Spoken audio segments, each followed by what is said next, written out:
იცოდით, რომ ადამიანები სიტყვებზე მეტად ემოციურ მდგომარეობას აღიქვამენ? როდესაც ჩვენ ვსაუბრობთ, სიტყვები გადმოსცემენ არა მხოლოდ აზრს, არამედ ემოციურ მდგომარეობასაც. ექსპერიმენტიც კი ჩაატარეს მეცნიერებმა, მონაწილეებს ასმევინებენ ერთი და იგივე ფრაზას წარმოთქმულ სხვადასხვა ემოციური მდგომარეობიდან. სიმშვიდით, გაღიზიანებით, ჩფოთვით და შედეგმა აჩვენა, რომ სმენელის ტვინი რეაგირებდა არა იმდენად სიტყვების შინაარსზე, რამდენადაც ხმის ემოციურ მდგომარეობაზე. ეს დაკავშირებულია ჩვენ ტვინის სარკისებრ ნეირონებთან. ესაა ტვინის სპეციალური უჯრედები, რომლებიც გვეხმარებიან სხვა ადამიანების ემოციების ამოცნობასა და თანაგრძნობაში.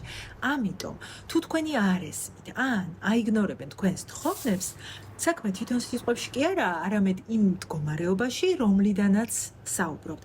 გაღიზიანებული, ნაწყენი, შეშფოთებული, გაბრაზებული, ყველაფერმა ამან შესაძლოა ჩართოს თანამოსაუბრეში დამცავი რეაქციები, რის გამოც მისი ტვინი ვეღარ აღიქვამს თქვენს ინფორმაციას.